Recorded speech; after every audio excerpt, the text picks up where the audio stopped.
She collapsed against the hospital wall, her legs giving out as the doctor's words echoed in her skull. Terminal. 6 months. Maybe less without treatment she couldn't afford. Mira? Her fiancé Ryan's voice sounded distant, distorted. Mira, what did he say? She turned to face him, mascara streaming down her cheeks, hand trembling as she reached for his. Ryan, the cancer, it's... He stepped back like she'd burned him. Don't. His face had gone pale, eyes darting to the exit. Don't touch me. What? The word barely escaped her throat. I can't do this. He was already moving backward, away from her, away from the diagnosis that hung between them like a death sentence. I'm sorry, Mira.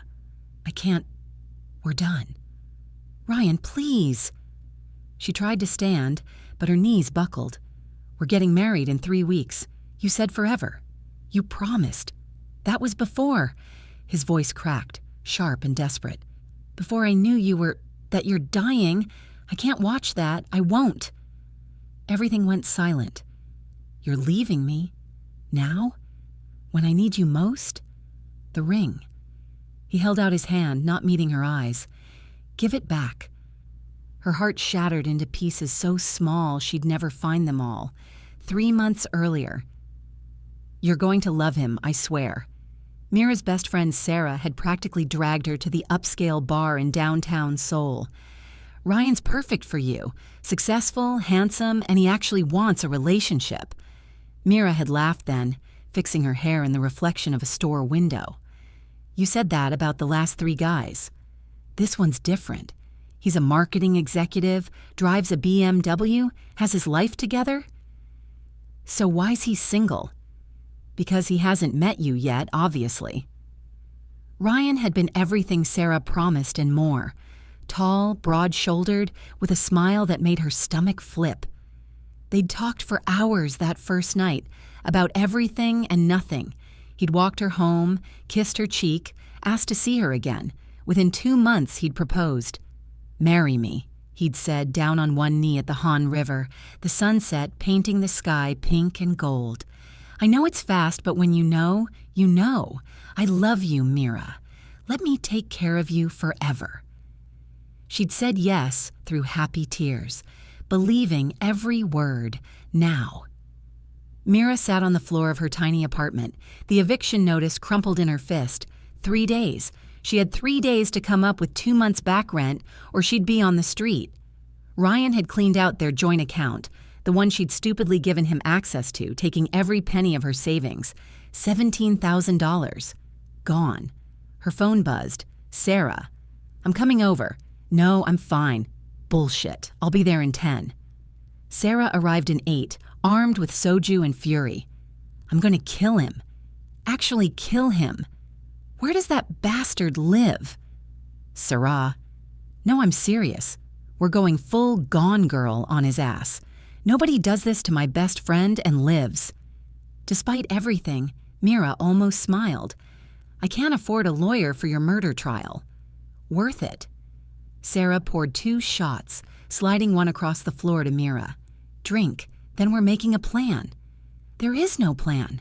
Mira's voice broke. I'm dying, Sarah. Stage 3 pancreatic cancer. The treatment costs $200,000. I have negative $47 in my account and an eviction notice. There's no plan for this. Sarah's eyes filled with tears. Then we'll figure it out together. You're not alone, you hear me? Never. I feel pretty fucking alone right now. They sat in silence, drinking, until Sarah's phone rang. She glanced at the screen, frowned. Who is it? Mira asked. My uncle. He's in Seoul for business. Sarah hesitated. He's loaded, Mira, like stupid rich. Family money plus his own empire. Maybe... No, I'm not taking charity. It's not charity, it's family helping family. You're my family. Sarah, just meet him, please. Dinner tomorrow night. He's staying at the Signal, free expensive food, and maybe, just maybe, he can help. Mira wanted to refuse. Pride demanded it. But pride didn't pay rent or medical bills. Fine. One dinner. The Cineal Hotel's restaurant occupied the 81st floor, offering a view of Seoul that took her breath away. Mira felt underdressed in her simple black dress, the only nice thing she owned that still fit her shrinking frame. "There he is." Sarah waved toward a private table in the corner. Mira's heart stopped. The man sitting there looked like he'd been carved from marble and shadows. Sharp jawline, dark eyes that seemed to see straight through her, perfectly tailored black suit that probably cost more than her yearly salary. He was maybe 40, with silver threading through his jet black hair, devastatingly handsome, terrifyingly intense. "Uncle Jin!" Sarah hugged him warmly. "This is Mira, my best friend I told you about." Jin stood, extending his hand. When Mira took it, electricity shot up her arm. "Miss Mira." His voice was deep, accented with a roughness that suggested cigarettes and late nights. "Sarah speaks highly of you. Thank you for meeting with us, Mr. Jin. Just Jin." His eyes lingered on her face, studying her with an intensity that made her skin flush. "Please sit." Dinner was surreal. Jin ordered in fluent Korean, enough food for 10 people, insisting they try everything. He was quiet, watchful, asking questions that somehow got Mira talking about her life, her dreams, everything except the cancer. "So your fiance," Jin said casually, swirling his whiskey. "Sarah mentioned he left. Recently." Mira's throat tightened. "Yesterday." Jin's expression didn't change, but something dark flickered in his eyes. "A coward, then." "Uncle, Mira's sick," Sarah blurted out. "Really sick, and she needs help. I know it's asking a lot, but Sarah." Mira's face burned with humiliation. "I told you. How sick?" Jin's gaze locked onto Mira. "It doesn't matter. I shouldn't have come. Thank you for dinner, but I can't accept cancer." Jin's voice wasn't a question. "Pancreatic, if I'm reading the signs correctly. Stage 3, possibly 4. Mira stared at him. "How did you—" "I've seen it before. The weight loss, the way you're favoring your left side, the yellowing in your eyes." He set down his glass. "You need treatment immediately." "I can't afford treatment. Money isn't an issue. For you, maybe." Mira stood, anger and shame warring in her chest. "I'm not your charity case. Thank you for dinner." She made it 3 steps before Jin spoke again. "Marry me." Mira froze. Sarah gasped. "What?" Mira turned slowly. Jin stood, buttoning his jacket with practiced ease. "Marry me. I'll pay for your treatment. All expenses, housing, everything. In exchange, you play the role of my wife for 1 year. After that, if you wish to leave, we divorce quietly. You keep a settlement. $5 million. Are you insane?" The words burst out before Mira could stop them. "You don't even know me." "I know enough." Jin moved closer, and Mira caught the scent of expensive cologne and danger. "I need a wife for business reasons. You need medical care and financial stability. It's a transaction." "Uncle, what are you talking about?" Sarah looked between them, confused. "What business reasons?" Jin ignored her, his focus entirely on Mira. "I'm returning to Seoul permanently. My business associates expect a settled man, a family man. Stability, projects, power. You provide that image. I provide everything else." "This is crazy," Mira whispered. "This is practical." Jin pulled a card from his pocket, pressing it into her palm. His fingers were warm, rough. "You have 2 days to decide. Call me." He left without another word. Bodyguards Mira hadn't even noticed falling into step behind him. "What the fuck just happened?" Sarah breathed. Mira stared at the card. Simple, elegant, just a name and number. "Jin Hyuk. I think your uncle just proposed a marriage contract." "Yeah, but why?" "Uncle Jin never does anything without a reason, and he's never mentioned needing a wife before." Sarah grabbed Mira's arm. "There's something he's not telling us." Mira's fingers closed around the card. 2 days. She had 2 days to decide if she was desperate enough to marry a stranger. She lasted 36 hours before the pain became unbearable. Mira woke up on her bathroom floor at 3 a.m., vomit in her hair, body screaming. The cancer was spreading. She could feel it, a dark thing eating her from the inside out. With shaking hands, she dialed the number. Jin answered on the first ring. "Miss Mira." "I'll do it." Her voice was hoarse, broken. "I'll marry you." Silence. Then, "I'll send a car. Be ready in 1 hour." "Now, but I need to—" "1 hour. Pack light. Everything else will be provided." The line went dead. Exactly 1 hour later, a black Mercedes pulled up outside her building. The driver didn't speak, just opened the door. Mira climbed in with a single suitcase containing her entire life. They drove for 40 minutes, leaving the city center, winding up into the hills where Seoul's wealthiest hid behind gates and guards. The car finally stopped in front of a mansion that looked like it belonged in a drama. Modern architecture, all glass and steel, perched on the hillside like a predator, watching the city below. Jin waited at the entrance, now dressed in casual clothes that somehow made him even more intimidating. Black turtleneck, dark jeans, an edge of something dangerous in the way he held himself. "Welcome home," he said. Home. The word felt foreign. A woman appeared, middle-aged, kind-faced, and Jin spoke to her in rapid Korean. The woman nodded, smiled at Mira. "This is Mrs. Choi. She manages the house. She'll show you to your room." "Our room?" Mira asked carefully. "Where will you—" "We'll maintain separate bedrooms. This is a business arrangement, Miss Mira. I have no expectations beyond public appearances." His expression was unreadable. "You'll have your privacy." Something in Mira's chest loosened. Relief? Disappointment? She couldn't tell. "Thank you." Jin nodded curtly. "We marry tomorrow. Civil ceremony, immediate family only. Treatment begins the day after. I've already contacted the best oncologists in Seoul. They're expecting you." "Tomorrow?" Mira's head spun. "That's necessary. My business associates are arriving next week for negotiations. They'll expect to meet my wife." He moved closer, and Mira caught that scent again. Smoke and expensive fabric and something else. Something wild underneath. "Can you do this?" "Play your wife?" "Yes." Mira thought of her empty apartment, her empty bank account, the cancer eating her alive. "Yes, I can do this." "Good." Jin's hand came up, and for a moment Mira thought he might touch her face. Instead, he pointed to her ring finger, where Ryan's engagement ring had sat until yesterday. "That needs to go. I'll have something appropriate sent up." He left before she could respond. Mrs. Choi led Mira through a maze of hallways to a bedroom that was bigger than her entire apartment. Floor-to-ceiling windows overlooked the city, a massive bed draped in silk, a walk-in closet already filled with clothes in exactly her size. "Mr. Jin," Mrs. Choi said in halting English. "He is good man, very private, but good heart." Mira wanted to believe her. The civil ceremony took exactly 12 minutes.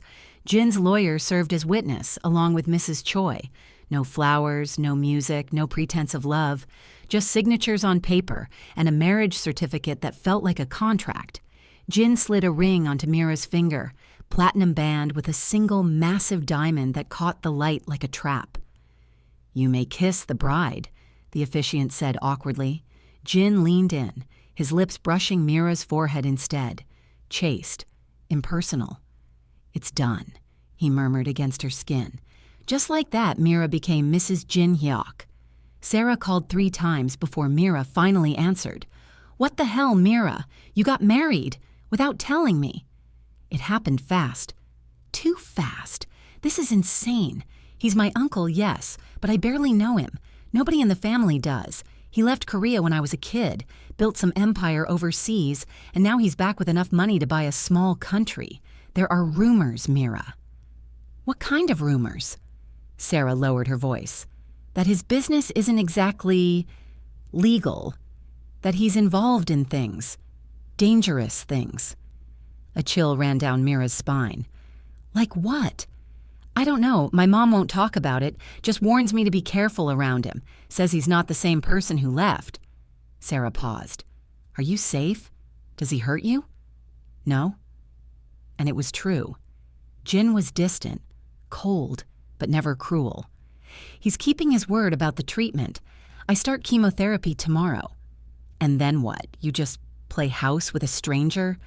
For 1 year, then I'm free. With $5 million and a dead fiance's karma following you around. Ryan's not dead. Give me time, Sarah muttered darkly. Treatment was hell. Mira spent hours hooked to IV drips, poison pumping through her veins to kill the cancer that was trying to kill her. She vomited until there was nothing left, lost hair in clumps, couldn't keep food down. Jin appeared every evening like clockwork. He'd sit in the chair beside her hospital bed, never touching, rarely speaking. Sometimes he'd work on his laptop, the glow illuminating his sharp features. Sometimes he'd just watch her with those dark, unreadable eyes. You don't have to be here, Mira said one night, weak and exhausted. Yes, I do. Jin closed his laptop. We're married. People talk. That's the only reason? He didn't answer. On her 4th week of treatment, Mira woke to find Jin asleep in the chair, his head tilted at an uncomfortable angle, dark circles under his eyes. He'd loosened his tie, rolled up his sleeves, revealing forearms marked with scars and what looked like a tattoo peeking out from under the fabric. Without thinking, Mira reached out, fingers hovering over the ink. Jin's hand shot out, catching her wrist. His eyes opened, alert immediately. Dangerous. Sorry, Mira breathed. I didn't mean, don't apologize. But he didn't let go.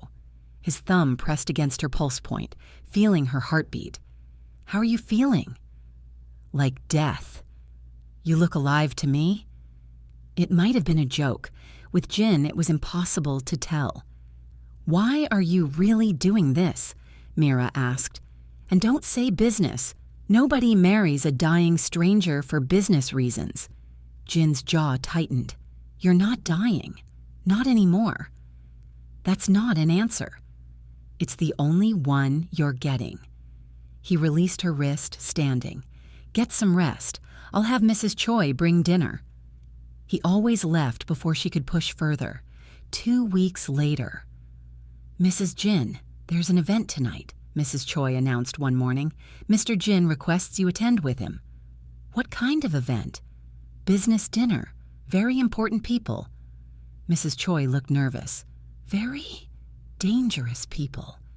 Mira's stomach dropped. Dangerous? How? But Mrs. Choi had already scurried away. A dress appeared in her room. Blood red, designer, worth more than a car. Jewelry. Heels that could double as weapons. A team of stylists to do her hair and makeup, covering the treatment's ravages with skill that bordered on artistry. When Mira looked in the mirror, she barely recognized herself. Jin was waiting downstairs, devastatingly handsome in a charcoal suit. His eyes traveled over her slowly, something flickering in their depths. You'll do, he said simply. In the car, Jin's demeanor changed. He became harder, colder, a stranger sitting beside her. Tonight, you smile, you nod, you say nothing of substance, he instructed. These men are not your friends. They're dangerous. Stay close to me at all times. You still haven't told me what business you're actually in. Jin's smile was sharp enough to cut. Import-export. Bullshit. Clever girl. He leaned closer, his breath warm against her ear. The less you know, the safer you are. Trust me on this. The dinner was held at a private club that screamed money and menace. Men in expensive suits, beautiful women on their arms, the kind of opulence that came from blood money. Jin's hand settled on Mira's lower back, possessive and warm, guiding her through the crowd. Ah, Jin. A man approached, older, scarred, eyes like a shark. So this is the famous wife. Park. Jin's voice was ice. My wife, Mira. Darling, this is Mr. Park, an associate. Charmed. Park's gaze crawled over Mira like insects. Beautiful. Very beautiful. You're a lucky man, Jin. I'm aware. I heard she was sick. Cancer, yes? Park smiled, showing too many teeth. But she looks healthy now, your money-working miracles. Mira felt Jin tense beside her. My wife's health is not your concern. Of course, of course. Park raised his hands in mock surrender. I only mention it because it's so romantic. A man like you, saving a dying girl. Like a fairy tale. If you'll excuse us. Jin started to turn, but Park spoke again. I wonder what she'd think if she knew what you really do, if she knew about the shipments, the deals, the bodies. Jin moved so fast Mira barely saw it. One moment they were standing peacefully. The next, Jin had Park by the throat, slamming him against the wall. Speak about my wife again, Jin said softly, and I'll remove your tongue. The entire room went silent. Park wheezed, face turning purple, but managed a nod. Jin released him, straightening his jacket like nothing happened. We're leaving. He grabbed Mira's hand, practically dragging her toward the exit. They made it to the car before Mira exploded. What the hell was that? Get in. No, not until you tell me what. Get in the car. Jin's voice was a whip crack. Mira got in. They drove in furious silence, Jin's hands white-knuckled on the steering wheel. When they reached the mansion, he got out without a word, heading inside. Mira followed, anger overriding fear. You can't just... Jin whirled on her, and Mira stumbled back. His eyes were wild, dangerous, barely controlled rage simmering beneath the surface. You want to know what I do? Fine. I run an empire built on fear and violence. I control half the underground shipping in East Asia. Weapons, money, information. If it's illegal and profitable, I have a hand in it. I've killed men, many men. I am not a good person, Mira. The words hung between them like a blade. Then why marry me? Mira's voice shook. Why save me? Because I couldn't just let you die. Jin's roar echoed through the foyer. Because I looked at you in that restaurant and saw... He broke off, turning away. It doesn't matter. It matters to me. You should be afraid of me. I'm not. Jin laughed, bitter and broken. Then you're a fool. He disappeared into his study, the door slamming shut. Mira stood alone in the hallway, heart racing, mind reeling. She should be terrified, should be calling the police, running, anything. Instead, she walked to the study door and knocked. Go away. No. A long pause. Then the door opened. Jin stood there, tie gone, shirt unbuttoned, a glass of whiskey in his hand. He looked exhausted, human. What do you want from me? He asked quietly. The truth. All of it. Jin stared at her for a long moment. Then he stepped aside, letting her in. The study was masculine. Dark wood and leather, walls lined with books, and what looked suspiciously like surveillance monitors. Jin poured a second glass, handing it to Mira. I was 17 when my father died, he began, voice flat. He worked for the Park family, low-level enforcer barely making enough to keep us alive. When he was killed in a deal gone wrong, they refused to pay my mother the death benefits they'd promised. Mira sipped her whiskey, listening. So I took what they owed us, robbed one of their counting houses. Got caught, of course. They were going to kill me, make an example. Jin's jaw tightened. But the old boss saw something in me, took me under his wing instead, trained me. 10 years later, I took over his operation when he retired.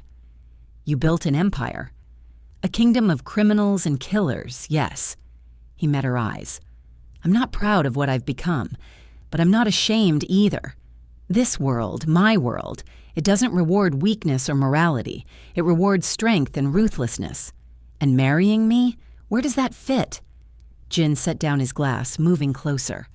The families, the old guard who run this underworld, they don't trust unmarried men. They see us as unstable, unpredictable. If I want to consolidate power, to bring in the new deals I've negotiated, I need to appear settled, domesticated. So I'm your cover. You're my wife. The distinction seemed important to him. When I saw you that night at dinner, I thought, Here's someone who understands survival, who will do what needs to be done. He reached out, fingers ghosting along her jaw. I didn't expect to care what happened to you after. Mira's breath caught. Do you? Care? Jin's hand dropped. More than I should. The confession hung between them, electric and dangerous. I'm still dying, Mira whispered. The treatment might not work. I could have months, maybe a year if I'm lucky. Then we'll have months. A year. Jin's voice was rough. I've had less. This isn't what you signed up for. Neither is falling for my fake wife, yet here we are. Mira's heart stopped. What? Jin turned away, jaw working. Forget I said that. No, say it again. Mira, say it. I'm falling in love with you. The words exploded out of Jin like a wound bursting. I'm falling in love with a woman who's supposed to be temporary, who's fighting for her life, who has every reason to hate me, and I can't stop. I've tried. God knows I've tried. Mira couldn't breathe, couldn't think. Since when? Since you looked at me in that hospital and told me I didn't have to stay. Since you fought through treatment without complaining. Since you stood up to Park tonight without flinching. Jin's hands clenched into fists. You're supposed to be an arrangement, a business transaction. You're not supposed to be everything? Mira finished softly. Jin's eyes closed. Yes. Mira crossed the space between them, hands coming up to frame his face. He was tense, coiled, like he might bolt at any second. I'm falling too, she whispered. I've been falling since you offered me a way to live, since you sat with me through treatment, since you became the first person in my life who kept their promises.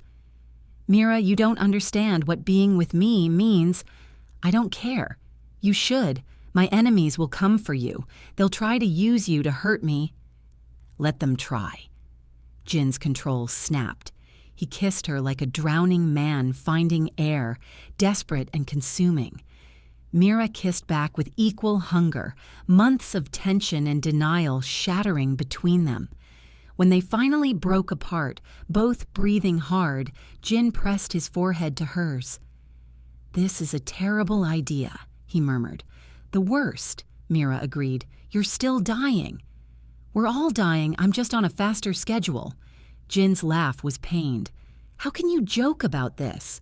Because if I don't laugh, I'll cry. And I'm so fucking tired of crying. Jin pulled her closer, arms wrapping around her like he could physically keep death away. Mira buried her face in his chest, breathing in his scent, memorizing this moment. Whatever time we have, Jin said quietly, it's yours. All of me. Even the scary Mafia parts? Especially those. 3 weeks later, the treatment was working. It's remarkable, Dr. Kim said, showing them the scans. The tumor's shrinking faster than expected. If this continues, we might achieve full remission. Mira stared at the images, afraid to hope. Remission? It's early, but the signs are promising. Dr. Kim smiled. Whatever you're doing, keep doing it. In the car, Mira couldn't stop crying. Jin held her hand, thumbs stroking her knuckles. You're going to live, he said, and there was wonder in his voice. I'm going to live, Mira repeated, testing the words, which means our deal is still in effect. 1 year, remember? Mira turned to him. Unless you want to renegotiate? Jin's smile was slow, dangerous. What did you have in mind? Maybe we try this for real, see where it goes. You want to stay married to a criminal? I want to stay married to you. Jin pulled the car over, right there on the side of the road, and kissed her until she forgot her own name. But happiness, Mira was learning, was a fragile thing in Jin's world. 2 days later, she woke to find Jin gone, the bed cold beside her. A note on his pillow. Had to handle something. Stay inside. Guards are posted. Don't leave the house. Mira's stomach knotted. Something was wrong. She tried calling. No answer. Texted. Nothing. By noon, she was pacing, anxiety eating at her. Mrs. Choi, where's Jin? Business, Mrs. Jin. He'll return soon. But evening came and went. Night fell. Still no Jin. Sarah called. "Have you seen the news?" "What news?" "Turn on Channel 7 now." Mira grabbed the remote, flipping channels until... Breaking news. Police raid multiple warehouses in Incheon Port. Sources report connections to organized crime. Several arrests made, though the main target remains at large. The screen showed Jin's photo. Jin Hyuk, 42, suspected of running an international smuggling operation. Mira's phone slipped from her hand. "Mira! Mira!" Sarah's voice was tinny, distant. The front door burst open. Jin strode in, clothes dirty, a cut on his cheekbone, dried blood on his knuckles. Behind him, 3 men Mira had never seen before, hard-faced, armed. "Pack a bag," Jin said without preamble. "We're leaving." "What's happening?" Park made his move, tipped off the police, froze my assets, turned half my men. Jin's voice was flat, controlled, but Mira could see the fury beneath. "We need to disappear, now." "Disappear where?" "Busan, I have a safe house there. We'll regroup, figure out our next move." He grabbed her shoulders. "Do you trust me?" "Yes." "Then pack. 5 minutes." Mira ran. She threw clothes into a bag, hands shaking, mind racing. This was real. The danger she'd been warned about crashing down around them. In the car, a different car, nondescript, nothing like Jin's usual vehicles, they sped through Seoul's streets. Jin drove like a man possessed, checking mirrors constantly. "Your treatment," he started. "I'll figure it out." "Mira, I'm not leaving you." Jin's hands tightened on the wheel. "You might not have a choice. If they catch me, they'll use you, interrogate you, hurt you to get to me." "Then don't get caught." One of the men in the back, young, nervous, spoke in rapid Korean. Jin responded harshly, and the man fell silent. "What did he say?" Mira asked. "That we should split up, that you're a liability. And you said," Jin's smile was sharp as a blade, "that if he speaks about you again, I'll put a bullet in his knee." They drove through the night, stopping once for gas and food. Jin barely ate, barely spoke, constantly on his phone coordinating with what remained of his organization. Dawn was breaking when they reached the safe house, a modest apartment in a working-class neighborhood, anonymous and overlooked. Jin dismissed the guards, leaving him and Mira alone. The moment the door closed, he pulled her into his arms. "I'm sorry," he breathed against her hair. "I'm so fucking sorry. I knew this could happen, but I thought I had more time. I thought I could protect you." "You did. You are. You're on the run because of me. Your treatment is interrupted. Everything you've gained is meaningless without you." Mira pulled back to look at him. "Don't you get it? I chose this. I chose you." Jin's eyes were wet. She'd never seen him cry. "I don't deserve you." "Probably not. But you're stuck with me anyway."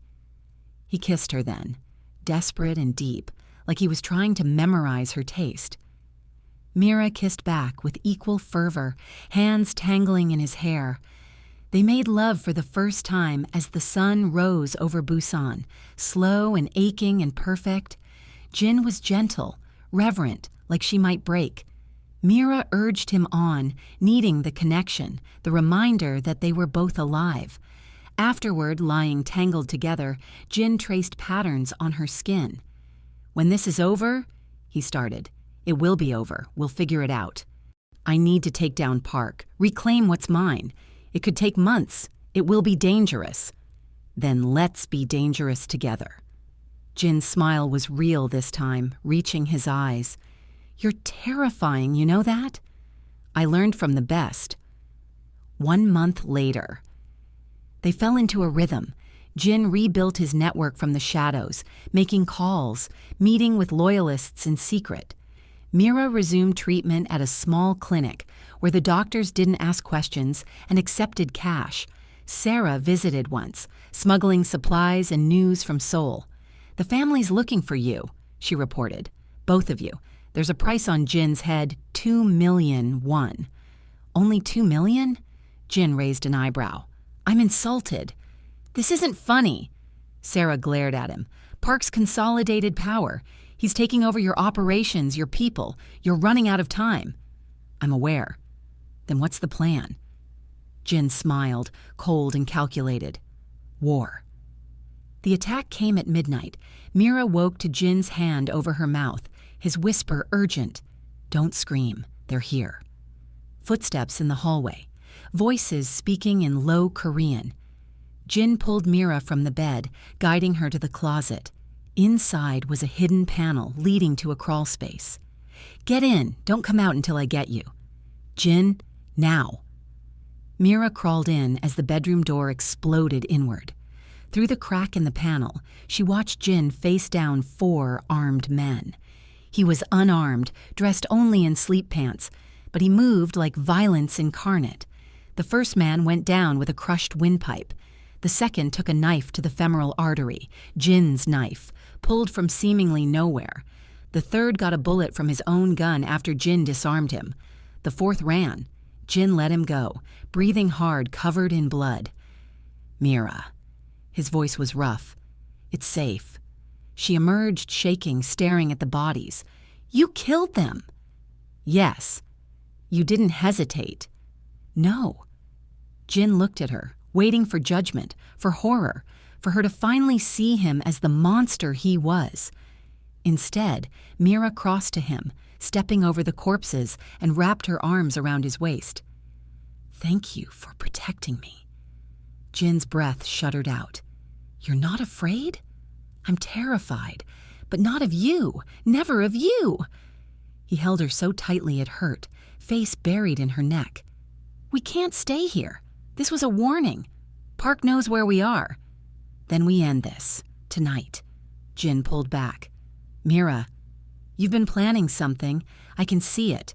The calls, the meetings, the way you smile when you think I'm not looking. Mira cupped his face. Whatever it is, I'm with you. Let's finish this. Jin searched her eyes. Then he nodded. Get dressed. We have a war to win. Park's mansion was a fortress.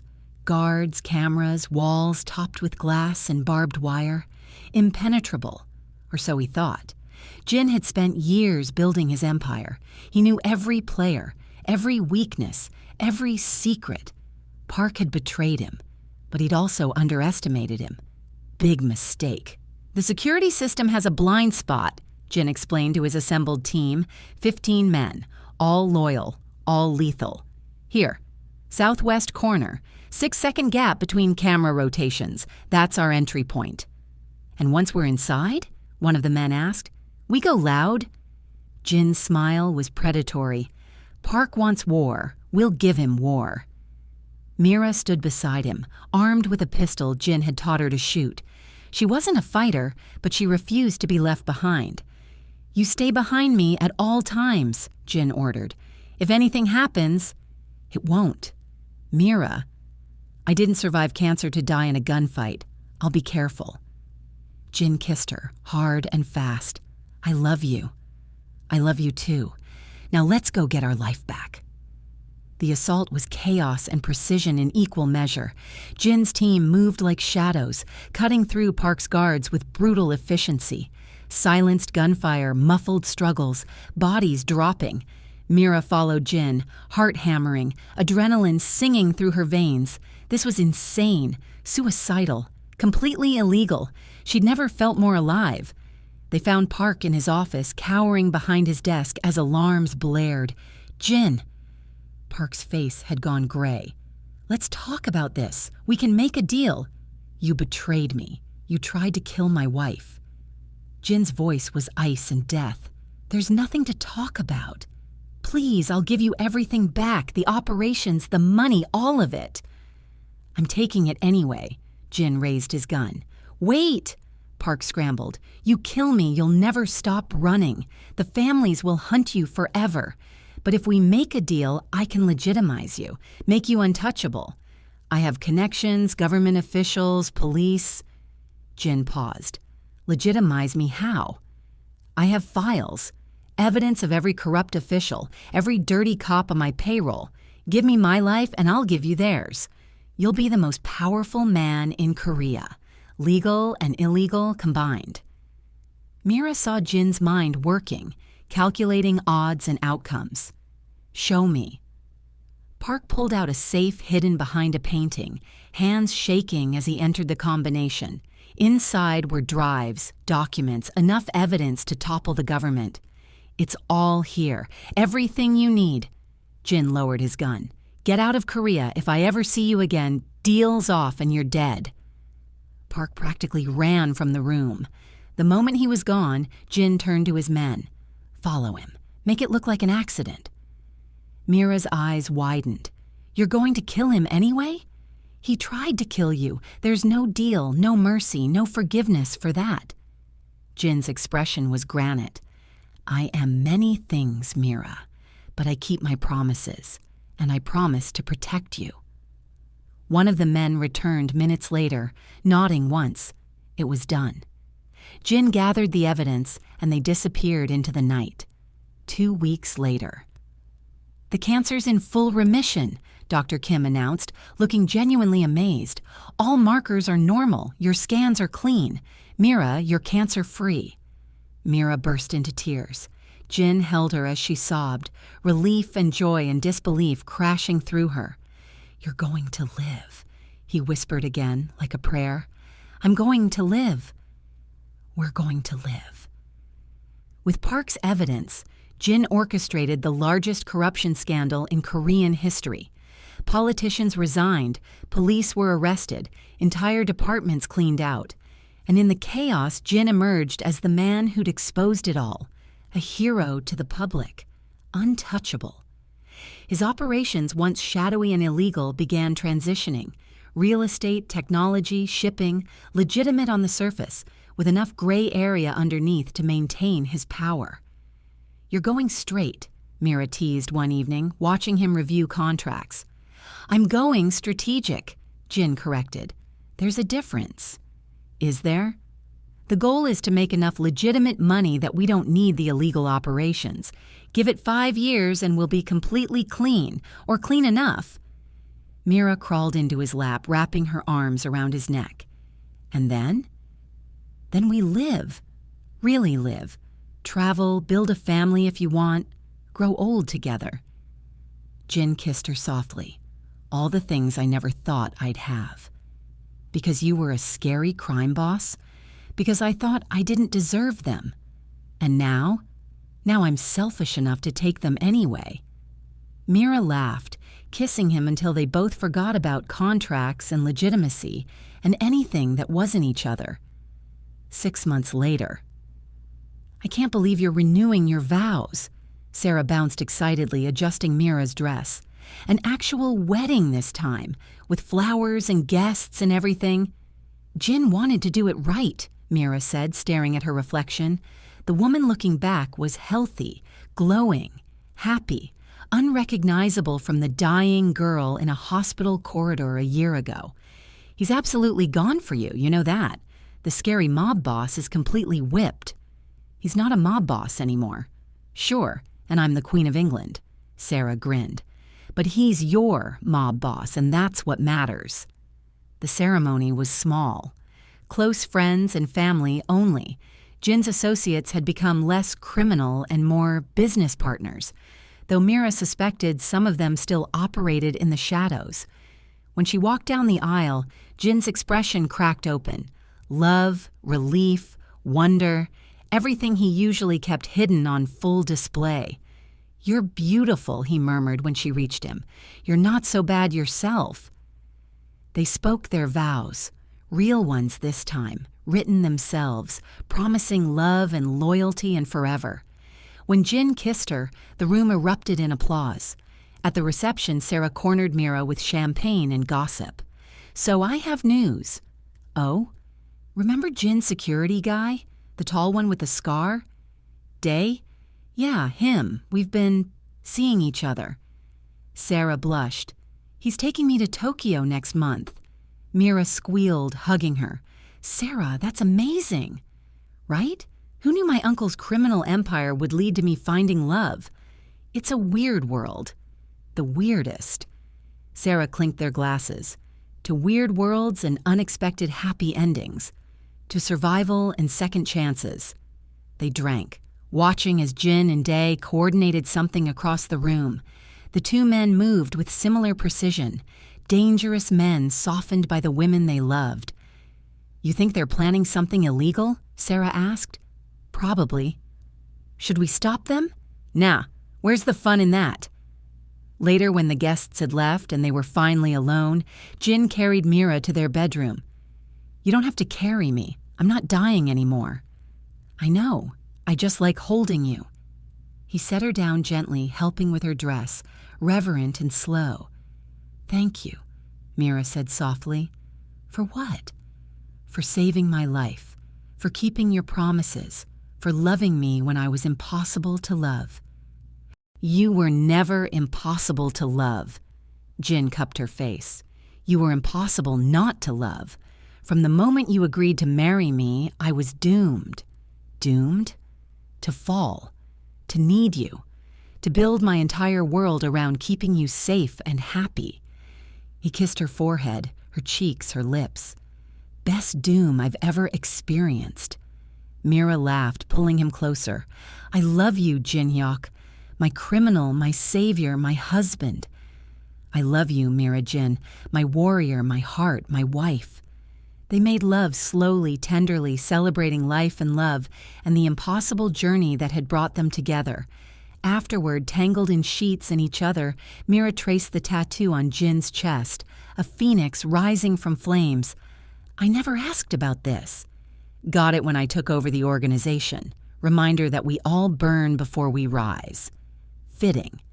I'm thinking of adding something. Jin took her hand, pressing it over his heart.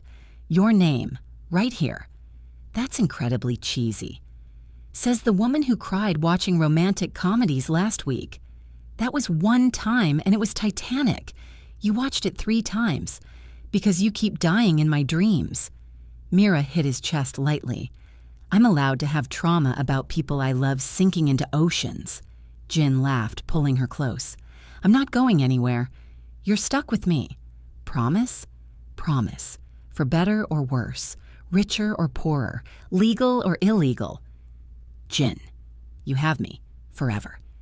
Mira kissed him, pouring everything into it. Gratitude, love, joy, relief. 1 year ago, she'd been dying, alone, abandoned by the man she thought she'd marry.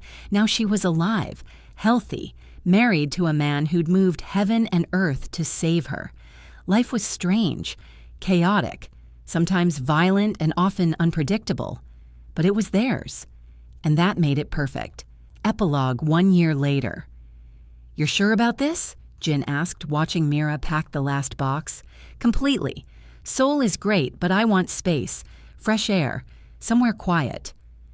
They'd bought a house in Jeju Island, sprawling, private, overlooking the ocean, far enough from Seoul's chaos to breathe, close enough to manage Jin's businesses.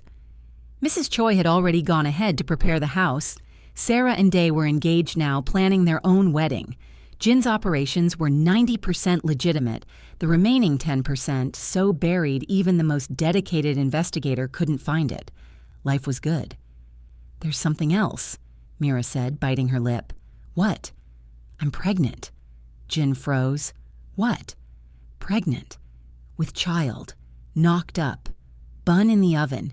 Jin swept her into his arms, spinning her around. You're serious? Very. 8 weeks. Dr. Kim confirmed it yesterday. But the cancer is still in remission. This pregnancy is considered high risk, but Kim thinks I'll be fine. We'll be fine. Mira touched her still flat stomach. I'm having your baby, Jin. Jin sank to his knees, pressing his forehead to her stomach. His shoulders shook. Jin, are you crying? No. His voice was thick. Yes. Fuck. I don't know. Mira ran her fingers through his hair. Are you happy? Jin looked up, face wet with tears. Happier than I've ever been. Terrified, but happy. Good. Because if you're not ready to be a dad, I'm ready. I'll be the best father I can be. No criminal activity around the baby. Nothing dangerous. I swear. You're retiring? Semi-retiring. Day can handle the day-to-day operations. I'll consult, but mostly I want to be here, with you, with our family. Jin stood, pulling her close. I spent so many years thinking I'd die alone, that my life would end in violence and blood, but you changed everything. We changed each other. Yes, we did. They stood there holding each other, feeling the life growing between them. Outside, Seoul hummed with its endless energy. Somewhere in the city, deals were being made, empires rising and falling, lives intersecting in unexpected ways. But in this moment, in this small apartment surrounded by boxes, Mira and Jin had everything they needed: love, life, hope, and the future, bright and unknowable, stretched before them like a promise. At the airport 3 months later. Final boarding call for Jeju Island. Sarah hugged Mira tightly. Call me the second you go into labor. I'm serious. I'll drop everything. It's not for another 4 months, Sarah. I don't care. I'm going to be the best aunt ever. Day shook Jin's hand. The business is solid. Don't worry about anything. Just focus on your family. Thank you for everything. You gave me a purpose when I had nothing. Least I can do is give you peace. Jin clasped his shoulder, then pulled him into a brief hug. You're a good man, Day. Take care of my niece. Hey, Sarah protested. I can take care of myself. And yet you're dating my head of security, Jin said dryly. Details. They boarded the plane, settling into first-class seats. Jin immediately pulled out his laptop, checking reports. You said you were semi-retiring, Mira reminded him. I am. This is the semi part. Jin. He closed the laptop, taking her hand. You're right. Work can wait. Thank you. They spent the flight talking about baby names, nursery colors, all the mundane and magical things expecting parents discuss. Jin was adamant about security systems. Mira was adamant about not turning their child into a paranoid hermit. Compromise? Jin suggested. Always. When they landed, the Jeju house was everything they'd dreamed. White walls, open spaces, floor-to-ceiling windows showcasing the ocean, a garden where their child could play, rooms filled with light and possibility. Welcome home, Mrs. Choi greeted them, smiling warmly. Home, Mira repeated, the word feeling right, real.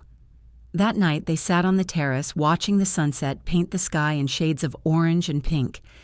Do you ever regret it? Jin asked quietly. Marrying a stranger? Getting pulled into my world? Mira thought about it. The fear, the danger, the uncertainty, but also the love, the growth, the life she'd gained. Not for a second, you? Best decision I ever made, even if it was supposed to be fake. Nothing about us is fake. No, it's not. They sat in comfortable silence, Jin's hand resting on Mira's growing belly, feeling the tiny life flutter inside. A year and a half ago, Mira had been dying in a hospital corridor, abandoned by the man she thought loved her. Now she was alive, married to a man who'd moved heaven and earth for her, carrying their child, building a future neither had thought possible. Life was strange, beautiful, precious, and theirs. To new beginnings, Mira said softly. Jin raised his glass. To survival, second chances, and the woman who saved me. I thought you saved me? We saved each other. They toasted, kissed, and watched as night fell over their island home. In the distance, Seoul glittered with lights and life. But here, in this quiet corner of the world, two people who'd found each other in the darkest moments had built something bright. A love story born from desperation and sealed with hope. A marriage that started as a transaction and became a truth. A happy ending earned through pain, sacrifice, and the stubborn refusal to give up. Months later, in a hospital room, "Push!" Mira screamed, Jin's hand crushed in hers. I can't do this." Yes, you can. You're the strongest person I know. Push. One more scream, one final push, and then a baby's cry split the air. It's a girl, the doctor announced. Jin was crying. Mira was crying. The nurse was probably crying. They placed the baby on Mira's chest, tiny and perfect and screaming her outrage at the world. "Hello, little one," Mira whispered. "We've been waiting for you." Jin kissed Mira's sweaty forehead, his daughter's tiny hand. "She's perfect. You're perfect. Everything is perfect." What should we name her? They debated for months, never quite agreeing. But looking at her now, squalling and fierce and already dominating the room, the answer was obvious. Isul, Jin said. It means dew, fresh starts and new beginnings. Isul Jin, Mira tested the name. It's perfect. Their daughter quieted, looking up at them with unfocused eyes, and in that moment, everything they'd survived, the cancer, the violence, the uncertainty, made sense. This was why they'd fought so hard. For this, for her, for their family. Sarah burst into the room moments later, Day trying and failing to hold her back. "Oh my God, she's beautiful. Can I hold her? Please tell me I can hold her." Jin carefully took his daughter, then passed her to Sarah with visible reluctance. 5 minutes. I'm her aunt. I get unlimited time. 5 minutes. Sarah cooed over the baby, and Day peered over her shoulder, smiling. "Congratulations," he said to Jin. "Fatherhood suits you." "I've been a father for 30 seconds. And you're already terrifying. That's good. She'll need protection in this world." "She'll have it. Always." As friends and family celebrated, as his daughter slept peacefully in her aunt's arms, as his wife rested after bringing their child into the world, Jin felt something he'd never expected. Peace. True, deep, unshakable peace. His empire was secure. His family was safe.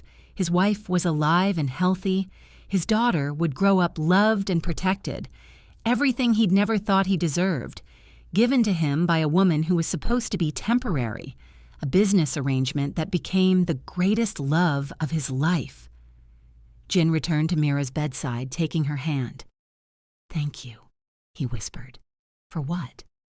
"For living, for loving me, for giving me a family, for being brave enough to marry a stranger when you had every reason to give up."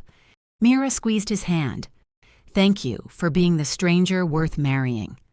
"I love you. I love you too." In the corner, Sarah was already taking 1,000 photos. Day was trying to figure out hospital coffee machines. Mrs. Choi had appeared with enough food to feed an army.